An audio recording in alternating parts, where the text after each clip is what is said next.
नमस्कार, हिमाचल समाचार में आपका स्वागत है। आज के मुख्य समाचार। सरकार ने की 60 दिन के विशेष मातृत्व अवकाश की शुरुआत। महिला कर्मचारियों को बड़ी राहत। नशे के उन्मूलन के लिए प्रदेश सरकार प्रतिबद्धता से कर रही कार्य। नशीली दवाओं और संगठित अपराध के उन्मूलन के लिए प्रदेश में गठित होगा विशेष कार्य बल। अधोसंरचना क्षेत्र हो रहा सुदृढ़, दूरदराज क्षेत्रों के लोगों का जीवन हुआ आसान। 2 वर्षों में 1376 किलोमीटर सड़कों और 116 पुलों का निर्माण।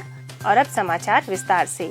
मुख्यमंत्री ठाकुर सुखविंदर सिंह सुक्खू के दूरदर्शी नेतृत्व में हिमाचल प्रदेश सरकार ने सरकारी सेवा में कार्यरत महिलाओं के लिए ऐतिहासिक निर्णय लिया है।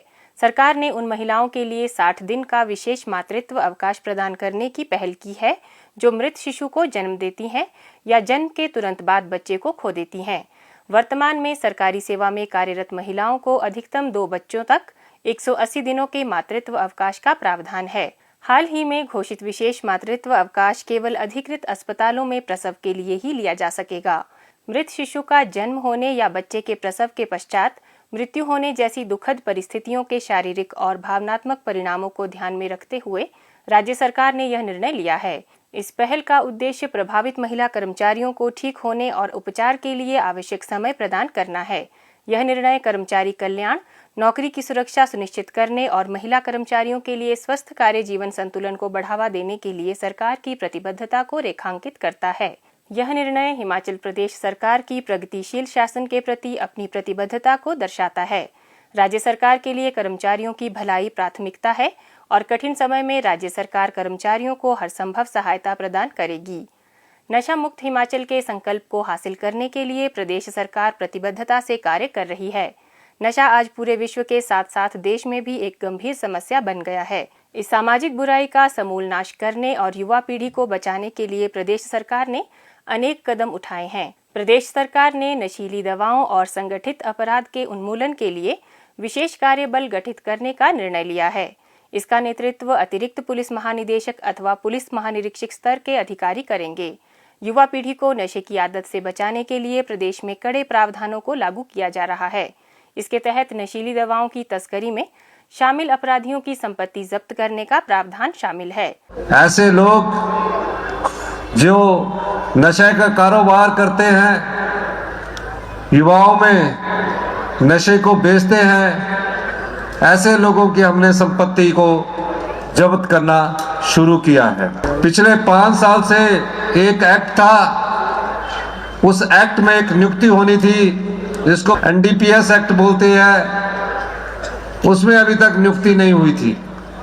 हमने उसमें हाई कोर्ट के जज की नियुक्ति की और उसके माध्यम से जो भी नशे के कारोबार में जुड़े हुए लोग हैं उनकी संपत्ति को जब्त करने की हमने शुरुआत कर दी है। हम किसी भी प्रकार का समझौता जो नशा बेचने वाले व्यापारी है उन व्यापारियों से कोई भी राजनीतिक संरक्षण किसी भी व्यक्ति का अगर कोई देता है, हमारी सरकार उसके खिलाफ भी सख्त से सख्त कार्रवाई करेगी।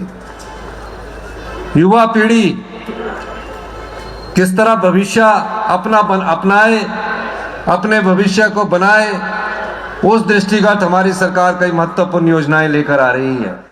प्रदेश में गठित हो रहे विशेष कार्य बल को विशेष प्रशिक्षण और कमांडो बल के साथ तैयार किया जाएगा और इसमें नारकोटिक्स कंट्रोल ब्यूरो के साथ प्रशिक्षण भी शामिल है। इस कार्य बल का उद्देश्य नशीली दवाओं की तस्करी के नेटवर्क को ध्वस्त करना, संगठित गिरोह और नशीली दवाओं की तस्करी में संलिप्त लोगों के विरुद्ध कार्रवाई सुनिश्चित कर फॉरेंसिक प्रोटोकॉल के माध्यम से खुफिया जानकारी एकत्रित करना शामिल है। विशेष कार्यबल स्वतंत्र रूप से पुलिस थानों अथवा स्थानीय पुलिस और रेंज, जिला तथा उपमंडल स्तर पर विशेष इकाइयों के सहयोग से मामलों को पंजीकृत कर जांच सुनिश्चित करेगा। विशेष कार्यबल पुलिस अधीक्षक के नेतृत्व में धर्मशाला, परवाणु और मंडी में कार्य करेगा और इसका मुख्यालय शिमला में स्थित होगा। राज्य सरकार का लक्ष्य नशे के शिकार लोगों का उपचार और पुनर्वास सुनिश्चित करना है और प्रदेश में प्रमुखता से पुनर्वास केंद्र स्थापित किए जा रहे हैं। प्रदेश के स्कूलों और कॉलेजों में राज्यव्यापी जन जागरूकता अभियानों के साथ साथ हिमवीर और हिम दोस्त जैसी पहल के माध्यम से सामुदायिक सहभागिता को बढ़ाया जाएगा।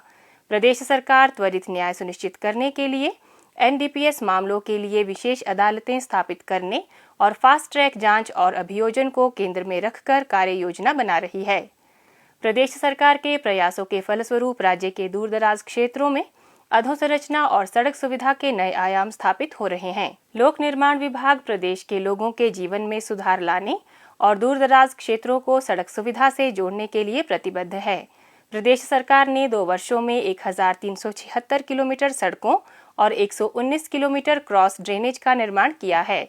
इसके अतिरिक्त 1741 किलोमीटर सड़कों की टारिंग की गई है। इन सुविधाओं के मिलने से क्षेत्र के लोगों को आवाजाही में आसानी और कई अन्य सेवाओं तक पहुंच सुगम हो गई है। 61 गांवों को सड़क कनेक्टिविटी से जोड़ा गया है।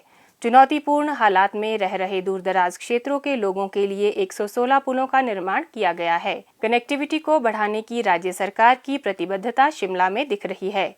राज्य सरकार की महत्वाकांक्षी 890 मीटर की डबल लेन सुरंग परियोजना भी विकास की एक नई इबारत लिखने जा रही है। नवबहार से सर्कुलर रोड तक अत्याधुनिक तकनीक से बनाई जा रही सुरंग न केवल यातायात के दबाव को कम करेगी, बल्कि शहर के लोग आसानी से और कम समय में आवाजाही कर सकेंगे।